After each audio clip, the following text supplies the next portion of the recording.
기원전 8세기에서 5세기까지 스파르타는 고대 그리스에서 선망의 대상이었습니다. 당시 그리스에는 수백 개의 호전적인 도시국가들이 있었습니다. 그리스인들은 스파르타인을 숭배하고 두려워했습니다.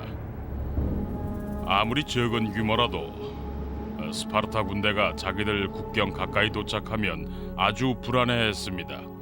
스파르타군의 명성은 이미 자자했으니까요. 스파르타 군대의 모습만 보아도 적들은 산으로 도망을 쳤습니다. 전쟁을 할 때도 적은 수의 병사들로 단 며칠 만에 끝내버렸습니다. 그러나 기원전 5세기 초 동쪽에서 대규모 침략이 있을 땐 상황이 달랐습니다. 영토 확장에 굶주려 있던 대제국 페르시아가 20만 대군을 이끌고 그리스로 들어왔습니다. 그러나 스파르타가 이끄는 그리스 연합군은 분연히 일어나 맞서 싸웠습니다. 기원 300년에도 스파르타 병사들은 테르모필라이에서 전세를 역전시켰고 전 국민을 고취시키면서 불의의 명승부를 기록했습니다. 그리고 1년 뒤 프라타야이 들판에서 스파르타 군대는 역사상 가장 피비린내 나는 전투를 벌여 페르시아군을 섬멸시켰습니다. 파우사니아스 장군과 전설적인 스파르타 전사들은 영웅으로 칭송받았습니다. 하지만 한 줌의 페르시아 잔당이 절룩거리며 돌아갈 때 그리스인들은 페르시아가 언제 또다시 쳐들어올까 걱정했습니다. 페르시아를 완전히 멸망시키질 못했어요. 제국을 휩쓸지도 못했고 자금력과 대규모 군대를 저치하지 못했죠. 그래서 사려 깊은 그리스인이라면 또다시 페르시아의 시달림을 받을 가능성이 있다는 걸 염두에 두고 있었습니다. 좀채 합의를 보지 못하던 그리스 도시국가들은 페르시아에 대응하기 위해 불안한 동맹을 결성하고 파우사니아스의 지휘 아래 겨우 동맹을 유지하고 있었죠. 그러나 기원전 477년 파우사니아스는 아테네 장수로 교체됐습니다. 스파르타는 동맹군 사령관의 자리에서 내려온 것을 다행스럽게 여기면서 자체적인 주도권을 쥐게 됐습니다. 남부 그리스 도시국가들의 느슨한 연맹인 펠로폰네소스 동맹의 중심이 된 것이죠. 스파르타는 국제적인 역할에서는 완전히 후퇴하기로 결심한 듯했습니다. 그들은 펠로폰네소스 반도를 기반으로 미래를 개척하기로 하고 거기서 동맹을 결성한 것이죠. 그런데 메세니아가 있었습니다. 스파르타는 이미 200년 전에 메세니아를 정복하고 헤일로테스라 부르는 농노 계급을 만들어 두었습니다. 하지만 인구가 스파르타인의 10배가 되는 헤일로테스들은 툭하면 반란을 일삼았습니다. 한편 스파르타와 아테네는 그동안 변화가 많았음에도 불구하고 설린 관계를 유지했습니다. 아테네 정 제1인자인 기모는 믿어지지 않을 정도로 스파르타와 친하게 지냈습니다. 스파르타인들은 기모를 신뢰했기 때문에 아테네에 대해서는 아무 걱정을 하지 않았습니다. 기모는 스파르타인들의 튼튼한 기관과 복종심을 높이 샀습니다. 하지만 귀족들은 다시 페르시아군의 침략이 있을 경우에 스파르타를 믿을 만한 동지로 생각지 않았습니다. 스파르타가 위협적인 존재라는 인식이 생겨났습니다. 마찬가지로 스파르타인들도 일찍부터 아테네가 자신들은 물론이고 속국과 해외 동맹국들을 위협한다고 생각했습니다. 그래서 아테네는 델로스라는 방대한 동맹을 결성하기 시작합니다. 이 동맹이 기금을 두고 있었던 성스러운 델로스 섬의 이름을 딴 것이죠. 회원국은 북쪽의 도시국가들을 포함해 에게의 섬나라와 이전에 페르시아의 지배하에 있었던 소아시아 서해안의 도시국가들이었습니다. 아테네는 이들에게 충성은 물론이고 해군을 유지 공급하기 위해 막대한 조공을 요구했습니다. 이 동맹에 참가하고 싶지 않거나 무임승차를 하려고 하는 국가들은 축출해야만 했습니다. 우린 너희들을 페르시아로부터 해방시켜 주었다. 바다로부터의 침략에서 해방시켜 주었으니 동맹에 기여를 해라, 이거였죠. 아테네 해군은 그리스 해역을 순찰하면서 페르시아의 위협을 막아내는 데 성공했습니다. 그러자 곧 몇 나라가 탈퇴를 원했습니다. 아테네와 동맹국들은 남북 전쟁 때 링컨과 북군처럼 반응을 했습니다. 그때 남부에선 노예 해방이 좋은 생각이지만 해서는 안 된다고 봤죠. 그래서 북군은 무력으로 반란군을 진압했습니다. 해군이 막강해지면서 아테네는 점차 제국이 되어갔습니다. 실제로 기원전 465년경 아테네는 무력과 영향력에서 스파르타와 팽팽한 맞수가 되었습니다. 막강한 해군을 갖춘 아테네는 바다를 지배했고 스파르타 육군은 내륙에서는 무적의 군대였습니다. 두 강대국은 전혀 다른 이념을 갖고 있었죠. 스파르타는 펠로폰네소스 동맹국들에게 소수의 특권층이 통치하는 과두 체제를 수립하도록 요구했습니다. 한편 아테네의 델로스 동맹국들은 민주주의를 받아들이게 되어 있었습니다. 두 강대국은 예기치 않은 일이 일어났을 때 충돌 코스를 향해 달리고 있었죠. 이때 스파르타 영토에서 지진이 일어납니다. 이 지진으로 수많은 스파르타인들이 사망을 하죠. 메세니아의 헤일로테스들은 이 자연재해를 틈타서 반란을 일으킵니다. 지진으로 1000명 이상이 사망하는 바람에 스파르타엔 반란을 진압할 장갑 보병이 9,000명밖에 남아있지 않았습니다. 스파르타는 친구였던 아테네의 키몬에게 도움을 청합니다. 모험을 무릅쓰고 키몬은 주저하는 아테네 의회에다 스파르타에 군대를 보내자고 설득합니다. 아테네에서는 대규모 육군을 보내 농노의 반란을 진압할 수 있도록 도우려 했죠. 아테네군이 나타나자 스파르타인들은 마음이 바뀌었으니 돌아가라고 말합니다. 스파르타인들은 아테네 군대에게 모욕을 줍니다. 짐도 풀지 말고 돌아가라고 한 것이죠. 거기엔 이유가 있습니다. 아테네군을 보고 겁에 질린 데다가 체면이 깎이게 됐기 때문이었죠. 민주적인 아테네 군대는 자유롭고 개방적으로 걸어 들어와서는 이렇게 묻습니다. 아니, 아직도 농노를 쓰고 있나? 같은 동포를 노예로 삼아서는 안 되지 하고 말이죠. 바로 이 순간 양측은 더 이상 친구로 지낼 수가 없게 됩니다. 스파르타인들의 모욕적인 행위는 아테네 의회를 분노케 했고 아테네 귀족들은 힘을 못 쓰게 됩니다. 키몬은 희생양이 되어 10년간 아테네에서 추방됐습니다. 한편 스파르타에서는 메세니아인들의 반란이 2년 더 계속되다가 기원전 462년에야 마침내 진압됐습니다. 그러나 북쪽에 더 큰 골칫거리가 생겼습니다. 아테네가 테살리아와 아르고스까지 동맹으로 규합하면서 급속히 팽창하고 있었던 거죠. 그 기세는 스파르타를 겁에 질리게 했습니다. 전에 경쟁자였던 아르고스는 이제 민주주의가 됐어요. 스파르타는 두 가지 고민이 생겼습니다. 하나는 민주주의가 자기 나라에 침투해 들어올지도 모른다는 것이었고, 둘째로는 민주체제끼리 합세해서 자신들의 대외관계에 해를 끼칠 수도 있다는 점이었죠.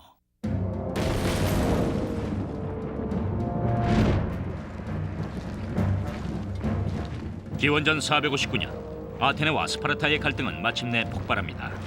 그러나 소위 1차 펠로폰네소스 전쟁은 양쪽 동맹군 사이의 몇 차례의 공격과 반격으로 끝이 납니다. 때로는 이 전쟁을 열전이라고도 하고 실제로 전투가 있기도 했습니다. 하지만 때론 냉전으로 불리기도 했죠. 양측이 사소한 접전만 했으니까요. 전면전은 아니었습니다. 그동안 아테네의 지도자가 키몬에서 부유한 페리클레스로 바뀝니다. 페리클레스는 타고난 정치가로서 거의 30년간 아테네를 지배하게 됩니다. 그가 초반에 노린 것은 델로스 동맹의 기금 인수였습니다. 그 기금은 동맹군들 손에 들어가 있었습니다. 기원전 5세기 중엽 아테네는 이 기금을 델로스에서 아테네로 옮겼습니다. 아테네가 다시 지배를 하게 된 데는 그것이 중대한 고비였다고 할 수 있죠. 갑자기 나라가 부유해지자 페리클레스는 이제까지 전례가 없을 만큼 큰 비용을 들여 대규모 건축 사업을 시작합니다. 이렇게 해서 아테네 문화의 황금 시대가 꽃피기 시작합니다.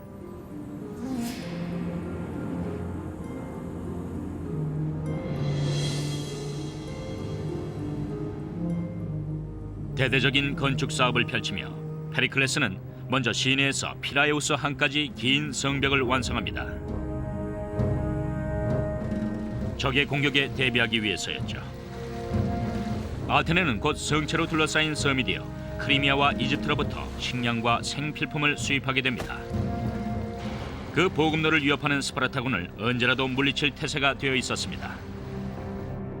그곳은 군사 중심지이기도 했지만 무엇보다 상업의 중심지였습니다. 아테네가 피라에우스항을 지배하는 한 식량 운반선을 도중에 탈취해 당하는 것만은 막을 수가 있었지요. 페리클레스는 또한 30년 전 페르시아 침략군에 의해 파괴된 아크로폴리스 위에다 대규모 신전을 건설하라는 명령을 내립니다. 기원전 5세기 아테네의 낙관주의는 대부분 페르시아에 대한 승리에서 나옵니다. 그리스 문화의 고전기가 싹트면서 영웅적인 조각가들과 극작가 아에스킬로스와 소포클레스, 에우리피데스, 그리고 희극작가 아리스토파네스와 역사가 헤로도토스, 투키디데스의 시대가 열린 거죠. 위대한 철학자인 소크라테스와 플라톤도 역시 이 시대의 산물입니다.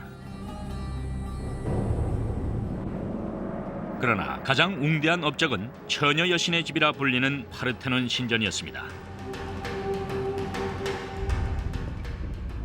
이 장엄한 대리석 구조물 안에는 상아와 황금으로 이루어진 거대한 아테나 여신상이 있습니다.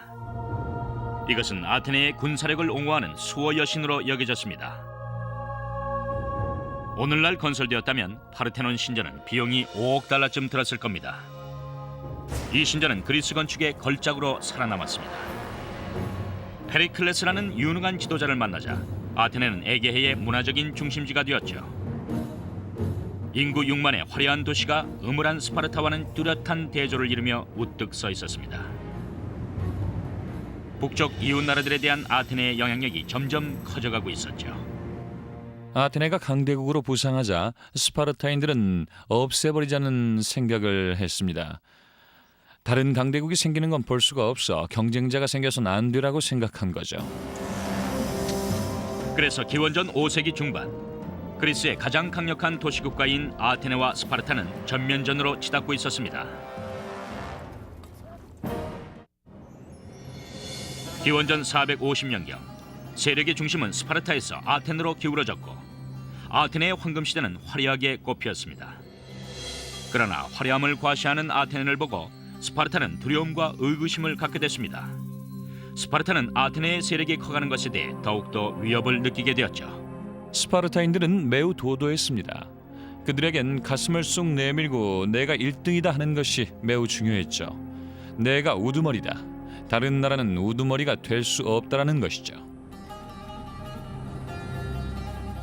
자신의 위치를 확실하게 굳히기 위해 스파르타군은 기원전 446년 아티카를 침략했습니다. 아테네가 휴전을 제안한 직후였습니다. 양측은 이듬해 30년 평화조약을 체결했습니다. 그렇게 해서 1차 펠로폰네소스 전쟁은 끝이 납니다. 1차 대전 직후의 미국처럼 스파르타는 만족해서 내부로 눈을 돌립니다. 하지만 그 뒤 10년간에 걸쳐서 아테네는 계속 펠로폰네소스 동맹 회원국들을 접수했습니다. 스파르타를 고립시키려는 의도였죠. 아테네는 마케도니아, 트라키아, 그리고 에게해까지 진출을 해서 스파르타의 우호적인 작은 도시들과 정착촌들을 괴멸을 시켰습니다. 스파르타는 아테네의 이런 행동들이 당연히 곧 자신들을 향해 공격해오는 단계적인 조치로 인식을 했습니다. 스파르타의 가장 중요한 동맹 중 하나였던 코린토스는 아테네가 에게해 전 지역에서 제국으로서의 주도권을 잡기 위해 펠로폰네소스 동맹을 와해시키려 한다고 확신했습니다. 하지만 스파르타는 계속 후퇴합니다. 아테네군에 저항할 여리도 없고 그리 만만한 전쟁도 아니라는 것을 분명히 알았죠. 아테네 해군은 상상도 못할 만큼 막강했지만 스파르타는 거기에 효과적으로 대응할 만한 해군력이 없었습니다. 해군의 장비와 인력을 키우려면 막대한 자금이 필요했습니다. 스파르타는 화폐를 도입하지 않았습니다. 돈이 생기면 불평등이 생겨나고 쓸데없이 외부의 침략을 불러오기 때문이었죠. 스파르타에는 화폐도 없었습니다. 200척의 군함이 있고 거기에 4만 명이 종사한다면은 해군력을 빼놓고도 먹여야 할 인력이 수도 없이 많았습니다. 아테네엔 함대를 지원할 기금을 모으는 제도가 있었지만 스파르타엔 그런 장치가 없었죠. 그래서 스파르타는 전쟁에 말려들지 않으면서 도도하게 가만히 있었습니다. 하지만 펠로폰네소스 동맹국들이 기원전 432년 긴급 회의를 요청하자 그들의 호소를 듣지 않을 수가 없었습니다. 많은 도시국가들이 아테네를 비난했습니다. 그들은 스파르타가 조치를 취하지 않음으로써 아테네의 침략을 부추기고 있다고 말했습니다. 그러므로 이 사태는 평화적인 협상이 아닌 전쟁을 통해서만 해결될 수 있다는 정서와 함께 불만과 불신이 싹트기 시작했습니다. 스파르타가 아테네와의 30년 평화협정을 끝내기로 밝힌 것은 아테네에 예속된 여러 나라의 자치권을 회복시키기 위한 것이었습니다. 스파르타의 전략은 단순했습니다. 아티카로 진군해서 아테네와 지상전을 한다는 것이죠. 스파르타는 펠로폰네소스 동맹 역사상 단일 군대로는 가장 큰 규모인 5만에서 6만 명의 군사를 동원했습니다. 그리고 기원전 431년 늦은 봄 지역을 건너 북쪽 메가리안 평원을 통해 아티카 평원으로 들어갑니다. 적들이 그렇게도 두려워하던 스파르타의 육군이었습니다. 그래서 아테네의 페리클레스는 백병전을 피하고 양면 작전을 펴기로 했습니다. 바다에선 공격을, 육지에선 방어를 하는 시기였습니다.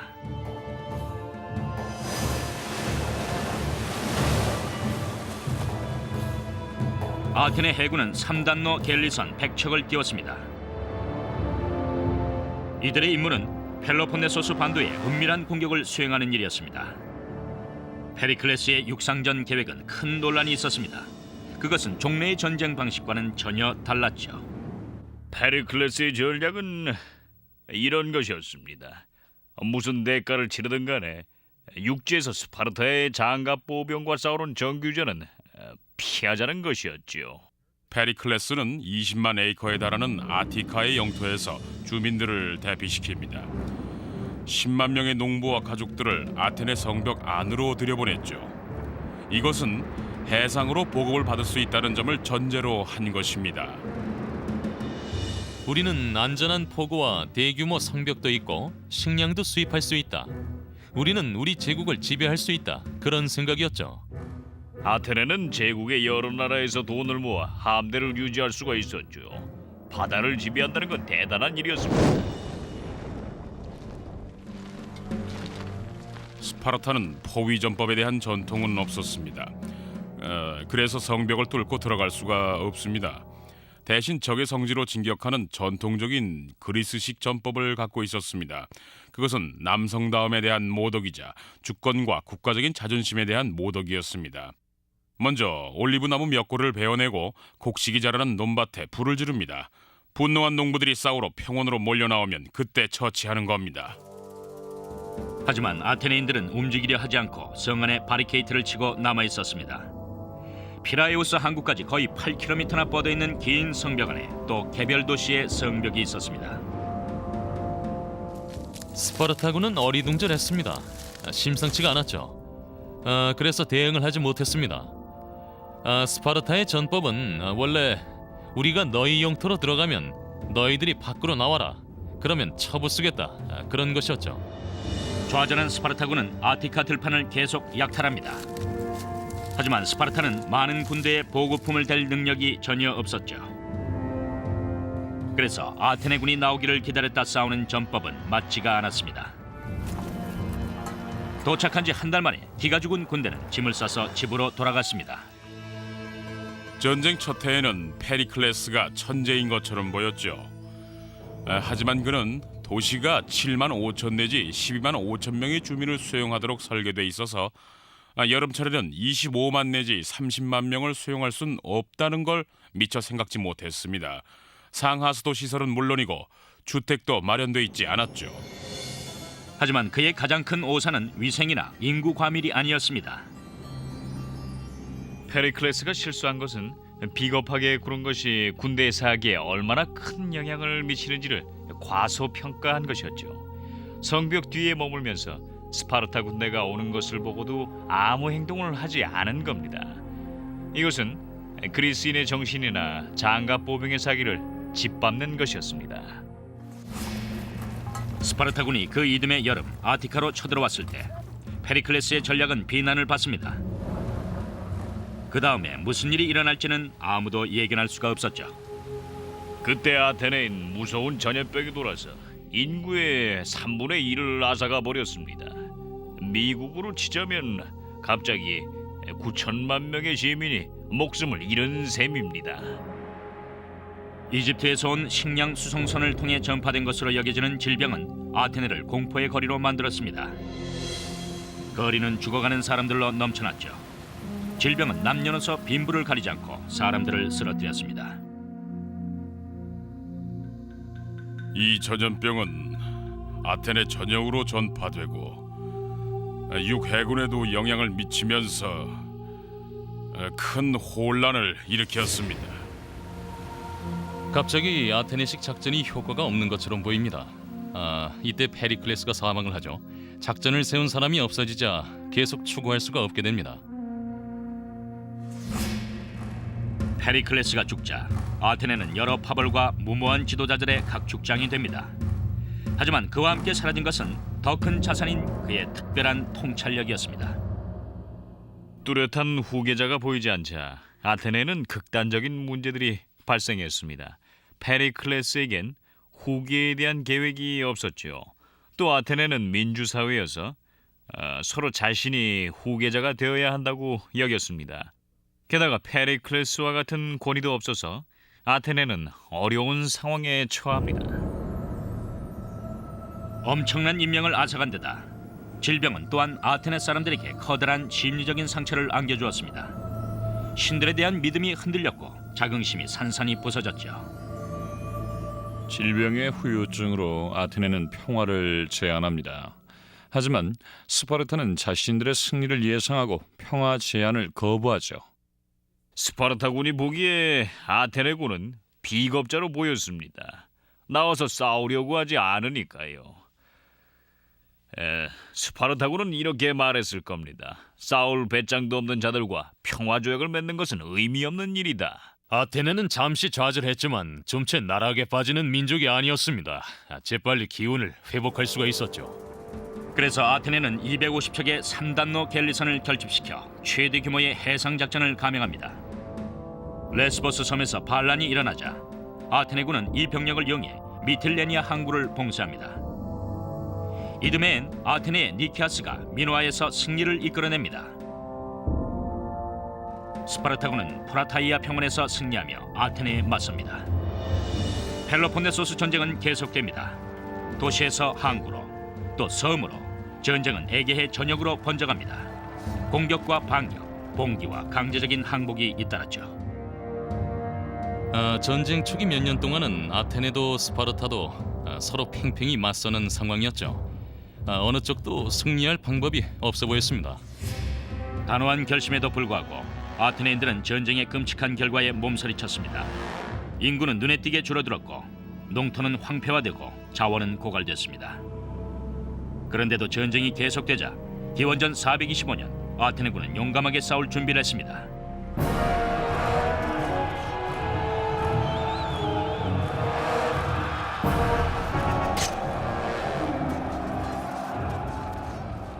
그해 여름 그리스 서해안에 있는 필로스에서 아테네군은 사상 최초로 120명의 스파르타 군대를 강제로 항복시켰습니다. 어떤 무력이나 기근에도 스파르타군은 결코 무기를 버리지 않는다는 오랜 신화가 영원히 깨져버린 것이죠. 병사들을 잃은 상실감에다 자신들은 결코 항복하지 않는다는 신화가 깨진 것에 스파르타는 발칵 뒤집혔습니다. 상상도 할 수 없었던 일이었죠.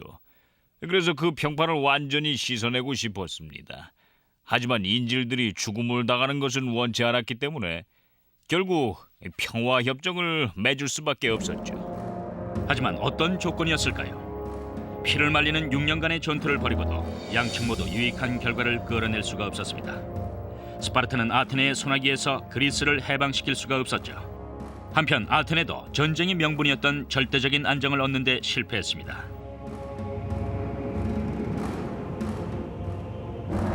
인명 손실과 고통, 그 막대한 전쟁 자금이 모두 허사가 되고 말았죠. 불안한 평화는 삐걱거리다 완전히 깨지고 맙니다. 이때 역사상 가장 계략이 풍부하고 예측을 할 수 없는 한 인물이 등장합니다. 기원전 425년 필로스에서 스파르타군이 치욕적인 항복을 한 것이 펠로폰네소스 전쟁의 진로를 완전히 바꿔놨습니다. 120명의 장갑보병이 아테네에 구금돼 있자 스파르타는 아테네의 유리한 조건으로 평화협정을 맺을 수밖에 다른 도리가 없었습니다. 아테네로서는 달콤한 승리였죠. 항복 사건이 없었다면 스파르타가 그런 조약을 맺지 않았을 겁니다. 스파르타 병사들이 무기를 내려놓고 항복을 했다고 하자 온 그리스가 충격을 받았습니다. 스파르타와 아테네는 다시 한번 협상 테이블에 앉게 되고 정치 풍토도 평화를 지향하게 됩니다. 양측 모두 평화를 이루고 싶은 강한 욕구가 있었죠. 아테네는 북쪽의 주요 도시이자 목재 생산과 무역의 통로인 암피폴리스를 잃었습니다. 그러자 전체적으로 제국이 불안한 기운을 보이고 있었죠. 스파르타는 상당수의 병력을 잃은 데다 포로들이 아테네에 억류돼 있었습니다. 그러나 평화는 좀채 찾기 어려웠고 적개심이 다시 싹트기 시작했습니다. 양측이 다시 전쟁으로 기울어지면서 스파르타는 아티카에 있는 도시를 요새화하겠다고 으름장을 놓았습니다. 120명의 스파르타 병사들이 포로로 잡혀 있어서 매우 위태로운 상황이었죠. 하지만 이 전략은 효과를 보아 아테네는 평화 안에 합의하게 됩니다. 니케아스 화약이라 불리는 이 조약은 50년간 유효하도록 되어 있었습니다. 전투는 중단되고 치욕을 당했던 스파르타 포로도 풀려납니다. 무기는 놓았지만 미소의 평화회담 같았습니다. 냉전은 계속됐죠. 즉시 문제가 생깁니다. 보이오티아, 메가라 그리고 코린토스 등 몇몇 스파르타 동맹국들이 평화안을 거부합니다. 니케아스 조약은 아테네와 스파르타 사이에 별개의 합의문으로 정리가 됐습니다. 그것이 실패의 원인이 됐죠. 스파르타와 아테네의 동맹국들 사이에는 두 나라가 무슨 꿍꿍이가 있는 것이 아니냐, 우리가 모르고 있는 게 있는 건 아니냐 하는 의구심이 번졌습니다. 양쪽에서 모두 원성을 산 겁니다. 한편 아테네에서는 새로운 지도자가 나타납니다. 권위를 조롱하고 보수주의자들을 발끈하게 만드는 인물이었죠. 역사상 가장 변화무쌍한 인물로 평가받는 지도자 알키비아데스였습니다. 놀랍도록 야심찬 인물이었습니다. 존 케네디에다 패튼 장군을 합해 넣은 듯 하면서 알렉산더 대왕의 선조 같은 사람이었죠. 부유한 가문 출신으로서 위대한 전쟁 영웅에다 소크라테스의 제자였습니다. 그는 어려서 아버지를 여의고 위대한 가문인 페리클레스의 집에서 자라났습니다. 그 점이 매우 중요합니다. 프로이트가 아니더라도 후견인의 영향을 받았다는 걸 알 수가 있습니다. 그는 평생 페리클레스보다 더 위대한 사람이 되려고 노력했습니다. 그런 성격에다 또 매우 강인했습니다. 그는 남성은 물론 여성들의 사랑도 받았습니다. 당대의 가장 매력적이고 흥미진진한 인물로서 카멜레온이나 다름없었죠. 알키비아데스는 무엇에도 거리낌이 없었고 설득력도 뛰어났습니다. 그는 발빠르게 앨리스, 만티네이아, 아르고스 등 펠로폰네소스 반도의 도시국가들을 동맹으로 끌어들였습니다. 스파르타와의 불화를 불러올 것은 뻔한 일이었죠. 그래서 니케아스 평화협정은 흔들리기 시작합니다. 한편 아르고스는 펠로폰네소스 반도에서 스파르타와 싸우고 싶어하는 민주주의 국가들과 독자적인 동맹을 맺습니다. 아테네도 거기에 가담하죠. 그때는 아무도 몰랐지만 그리스 역사상 그리고 민주주의 역사상 너무나도 중요한 날이 다가오게 됩니다. 기원전 418년 만티네이아 전투였습니다. 스파르타의 뒷마당인 만티네이아 전투는 반드시 이겨야 하는 싸움이었습니다. 그러나 스파르타군은 금세 적에게 측면을 포위당했습니다. 패배가 눈에 보이자 스파르타군은 사령관의 명령에 불복하고 집단에서 이탈합니다. 어린 시절부터 배웠던 모든 것을 무시하는 돌발적인 작전이었죠. 스파르타는 그날 운이 좋았어요. 장교들은 여기서 저기까지만 진격하라는 명령을 듣고는 그러겠다고 대답했습니다. 그리고는 그 명령을 듣지 않아 나중에 처벌을 받았죠. 하지만 덕분에 스파르타는 주도권을 잡게 됐습니다. 만약 그 전투에서 졌다면 아마도 국가로서의 스파르타는 끝이 났을 겁니다. 아르고스는 즉시 아테네와 동맹국들을 비난하면서 스파르타 편에 가담했습니다. 놀랍게도 알키비아데스는 비교적 상처를 입지 않았습니다. 그리고 2년간에 걸쳐 그는 매우 복잡한 계략을 짜냅니다. 그 계획을 의회에 가져가 발표한 곳이 바로 단상이었습니다.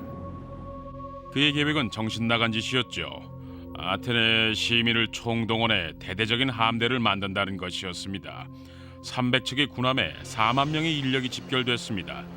이제 1280km나 떨어진 곳으로 항해를 나가서 스파르타의 동맹국을 공격할 참이었죠. 목표물은 시칠리아 섬에 자리 잡고 있는 시라쿠사였습니다. 비옥한 토양과 풍부한 광물 자원을 가진 나라였죠. 니케아스는 이 작전에 단호하게 반대했지만 국민들을 사로잡는 알키비아데스에게는 대적할 수가 없었습니다. 저는 알키비아데스를 빌 클린턴의 니키아스는 밥돌 상원 의원에 비유하고 싶습니다. 한 사람은 너무 신중하고 보수적이죠. 아테네에 있는 스파르타인인 셈이죠.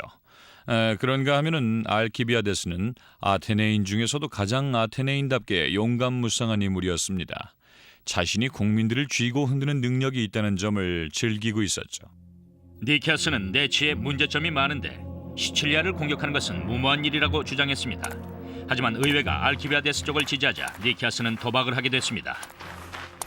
니키아스는 이렇게 말하죠. 시칠리아는 크고 강한 나라다. 침략하려면 막강한 병력이 필요하다. 그러면서 아테네 시민들이 그 비용에 지레 겁을 먹길 바랬죠. 그런데 영리한 알키비아데스는 국민들에게 우리가 왜 못해 하고 나섭니다.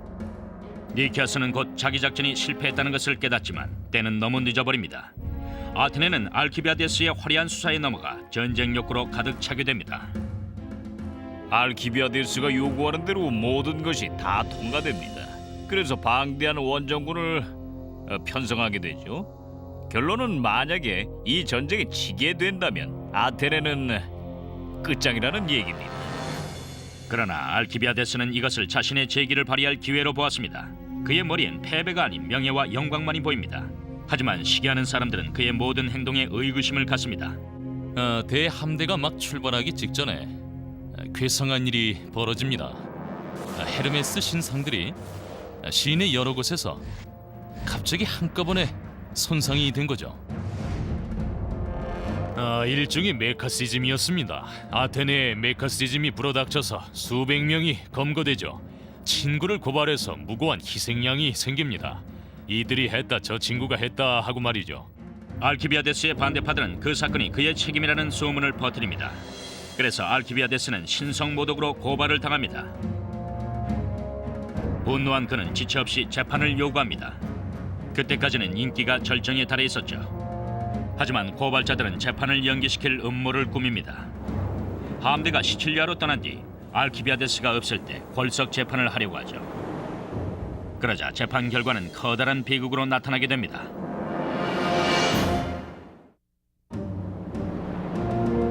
기원전 415년 아테네는 시칠리아까지 1280km 거리를 항해할 대규모 전함을 출발시킬 태세가 되어 있었습니다. 알키비아데스와 니키아스 두 사람을 사령관으로 역사상 가장 많은 비용을 쏟아부은 해군은 이제 풍요로운 땅을 정복하고 스파르타를 무릎 꿇게 하려는 열망으로 가득 차 있었습니다. 하지만 알키비아데스는 헤르메스 상을 훼손한 혐의로 기소당해 의혹의 눈길을 받고 있었죠.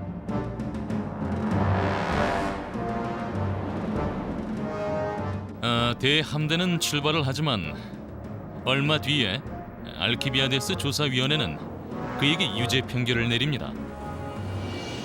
그를 아테네로 소환해서 처벌하기 위해 본국에서 특사가 파견되죠. 그러나 알키비아데스는 고국으로 돌아가서 자신의 목숨을 아테네 의회에다 맡길 생각이 없었습니다. 사형 선고를 내릴 것이 뻔하니까요. 스스로의 영광에 도취되어 있던 알키비아데스는 재판을 받기보다는 도망치는 길을 택합니다. 약삭빠른 그는 위기 속에서도 자신만이 할 수 있는 수를 넣습니다. 그는 스파르타로 갑니다. 스파르타는 물론 알키비아데스를 받아들이죠. 자신들에게 유익한 정보를 많이 알고 있는 망명자니까요. 정말 일이 괴상하게 돌아가게 됩니다. 아테네에서는 최고 통치자로서 옷을 잘 차려입고 머리를 길게 기르고 심포지움과 파티를 열고 다녔던 알키비아데스였습니다. 그런데 스파르타에 오자 그는 스파르타인보다도 더 스파르타인답게 굽니다. 소박한 옷으로 갈아입고 운동을 하고 체력을 단련하자 모두 다 그를 좋아했죠. 알키비아데스는 과묵한 스파르타인들에게 통찰력과 호방함을 가져다 주었습니다.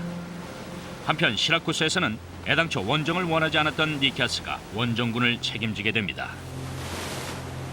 싸우고 싶지도 않을 뿐만 아니라 매우 보수적이고 신중한 지도자이다. 미신도 믿는 니케아스는 신장결석을 앓고 있어서 건강이 나쁜 상태였지요. 활기 없는 지도자를 두었음에도 불구하고 막강한 아테네 해군은 시칠리아를 쉽게 압도해버렸습니다. 지상에서는 아테네 육군이 성벽을 쌓아 조직적으로 적의 보급로를 차단했습니다. 한때 신정과 포장도로로 쾌적한 도시였던 시라쿠사는 곧 폐허가 되고 맙니다. 군대는 무질서 속에 불복을 일삼았습니다. 함락 직전에 이른 시라쿠사는 스파르타에 특사를 보내 도와달라고 요청합니다. 알키비아데스는 주저하는 스파르타에다 당장 조치를 취해야 한다고 설득합니다. 아테네는 펠로폰네소스 반도를 포함해 서쪽 지방을 다 지배할 때까지 멈추지 않을 것이라고 주장을 하죠. 스파르타는 글리푸스라는 장수를 시라쿠사 진주로 보내 전쟁을 돕게 합니다. 신중함과 보수적인 거동으로 유명한 스파르타의 다른 장수들과는 달리 클리푸스는 비범한 용맹성을 드러냈습니다. 클리푸스는 네 척의 배와 소규모의 수병들만을 데리고 항해에 나섭니다. 하지만 전력이 턱없이 부족한 시칠리아에겐 매우 반가운 일이었죠. 시라쿠사는 이제 전투를 아는 진정한 군사 전문가를 갖게 됐습니다. 또한 정말 믿을 수 있는 사람을 만나게 된 것이죠. 클리푸스는 시라쿠사에 도착하자마자 아테네군의 보급로를 차단하기 위해 성벽을 쌓았습니다. 그리고는 12개월에 걸쳐서 스파르타군의 기강과 질서를 심기 위해 육군과 해군을 재편성했습니다. 그는 시칠리아 군대의 틀을 잡아서 조금씩 우수한 군대를 만들어갔습니다. 모든 것을 제도화하고 혼란을 바로잡았죠. 시칠리아인과 스파르타인은 모두 도리아족이어서 인종적으로 관련이 있었어요. 그래서 사회 구조에 공통점이 있었죠. 글리푸스는 이를 이용해서 1년 만에 인류 군대로 탈바꿈시켰습니다. 이들은 시라쿠사 항구에서 해전을 치러서 아테네군을 무찌르게 됩니다. 항구엔 전함이 성벽처럼 포진해 있었죠.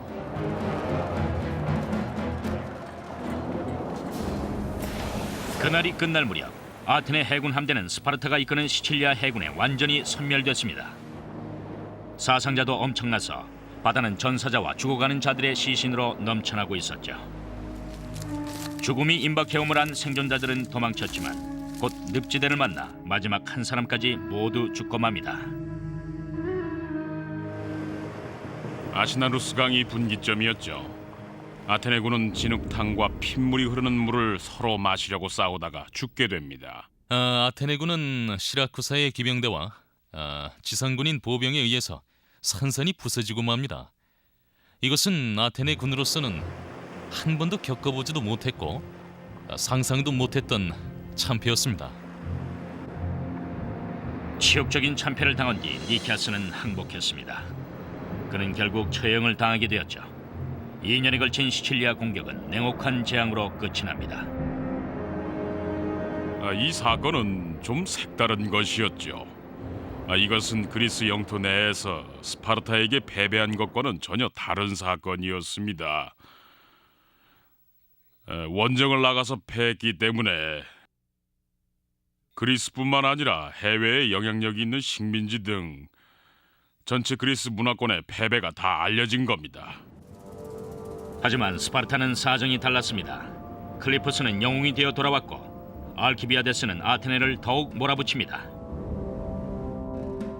그는 스파르타 지휘관들에게 아테네 성벽이 보이는 데켈리아에다 영구적인 진지를 세우라고 조언했죠. 기원전 413년 그곳에 수비대를 설치한 스파르타는 농토를 모조리 태워버리는 초토화 정책을 씁니다. 아테네는 식량을 수입할 수밖에 없게 되죠. 하지만 항구를 열어두기 위해 해군의 수를 줄였습니다. 이제 모든 것이 다 끝났다고 생각했습니다. 아테네 제국에서 장군들이 들고 일어났고 수많은 도시 국가들이 반기를 들었죠. 언제나 기회주의자인 알키비아데스는 사냥감을 노리면서 움직였습니다. 그는 먼저 스파르타의 전쟁에 자금을 대주라고 페르시아 총독 티사페르네스를 부추깁니다. 그런 다음 아테네의 지배하에 있던 몇 개의 영토를 낚아챕니다. 그러는 동안 내내 옛날 버릇이 나오게 되죠. 다름 아닌 스파르타의 왕비 티마이아와 교제를 한 것입니다. 알키비아데스는 좀채 가만히 있지 못하는 사람이었습니다. 스파르타에서도 음모를 곧잘 꾸며서 수많은 적을 만들었죠. 그 적들은 데켈레아 주둔지에 가 있는 스파르타 왕에게 가서 왕비가 곧 아기를 낳게 됐다고 전했습니다. 왕은 아내를 마지막으로 본 날짜를 헤아려봤지만 계산이 맞지 않았습니다. 알키비아데스의 적들은 곧 아기의 아버지가 누구라고 손가락질을 했죠. 왕은 그 소식에 격노했겠죠. 그래서 그는 교수대에서 사라질 운명에 처하게 됩니다. 변절을 하고 스파르타로 갔던 그는 또다시 그 행각을 계속합니다. 하지만 아테네로는 갈 수가 없었지요. 범법자로 지목되어 있으니까요. 남은 곳은 페르시아뿐이었지요. 그래서 알키비아데스라는 카멜레온은 아테네와 스파르타에서 사형 선고를 받고 다시 색깔을 바꾸었습니다. 자신의 백성을 배반하고 적에게 갔다가 또 다른 적에게 가는 사람은 어떤 인물일까요? 누가 이럴 수 있을까요? 알키비아데스도 스파르타의 운명도 아직 끝나지 않은 듯했습니다. 그에겐 또 하나의 대담한 계략이 있었죠. 하지만 성공할 수 있을까요?